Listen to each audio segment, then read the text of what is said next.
Hello guys फ्यापुल्ला सबैजनालाई आज चाहिँ अदुवा रोप्नुलाई बारी खनाइ हुँदैछ। खनेर सक्नु आँटेको छौँ, अब रोप्नु बाँकी रहेछ। अहिले रोपेपछि म देखाउनेवाला छु तपाईँहरूलाई। अब चाहिँ अदुवा रोप्नु नि सुरु भइसक्यो साथीहरू।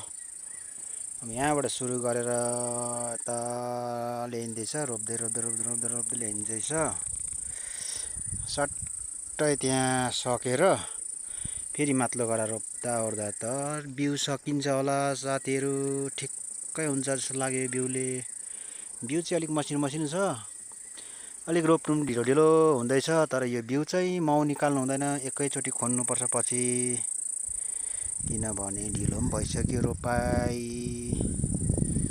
अदुवा रोपाइ अलिक ढिलो हुँदैछ रै भए पनि भोलि पर्सि एकैचोटि बच्चा माउ निकाल्नुपर्छ साथीहरू।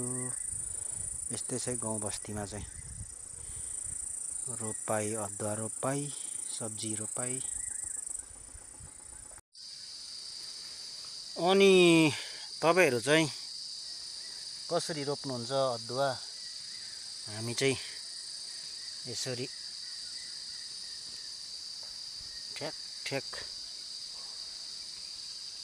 ठ्याक ठ्याक लगाइन्छ। यसरी ठ्याक ठ्याक ठ्याक लायो, त्यहाँ पनि ठ्याक ठ्याक लायो यसरी।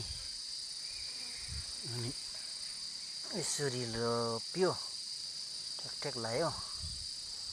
अनि चाहिँ काँटाले टकटक खुन्यो। यो भोलि जुन चाहिँ खाल्टा यिनीहरू यो छ, यसमा चाहिँ मल लाउनु छ। फेरि मलले टकटक यसको आधी आधी मल लायो, त्यहाँबाट लास्टमा चाहिँ पत्कर ठ्याप्पै छोपिदिनुपर्छ, झार पनि त्यति आउँदैन। अनि यो चाहिँ राम्रो आउँछ अदुवा साथीहरू।